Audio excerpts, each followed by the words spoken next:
НАСАның Хаббл ғарыштық телескобы алған Сатурнның жаңа суреттері планетаның шабақ маусымы келіп қалғанын көрсетті. Сатурндағы күзгі не көктемгі күн теңелуі кезінде планета сақиналарында бір түрлі көлденең шабақтар пайда болады. Алайда олардың себебі мен маусымдық сипаты әлі белгісіз.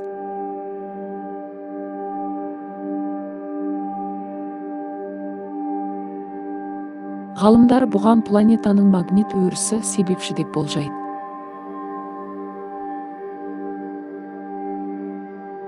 Күн желі зарядталған бөлшектерді планетаның магнит өрісі ішіне үрлейді.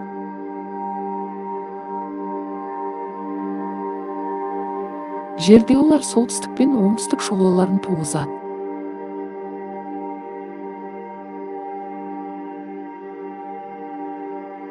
Мұзды сақина бөлшектері зарядталып, уақытша сақинаның қалған бөлігісіне көтерілуі мүмкін.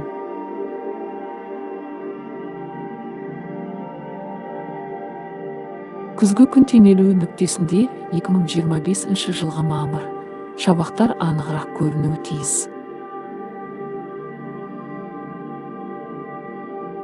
Сатурн білігінің көл бөлігі себепті, онда да жердегідей 4 жыл мезгілі бар. Бірақ орбита ұзын болғандықтан әр мезгіл шамамен 7 жер жылындай. Сатурнда күн теңелуі соңғы рет 2009 жылы НАСАның Кассини ғарыш аппараты мына суреттерді түсірген кезде болды.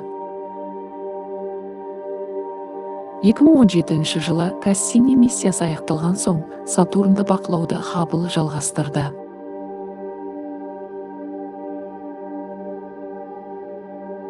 Хаббл ультракүлгін және таяу инфрақызыл диапазондарда визуал және спектроскопиялық деректер жинауда.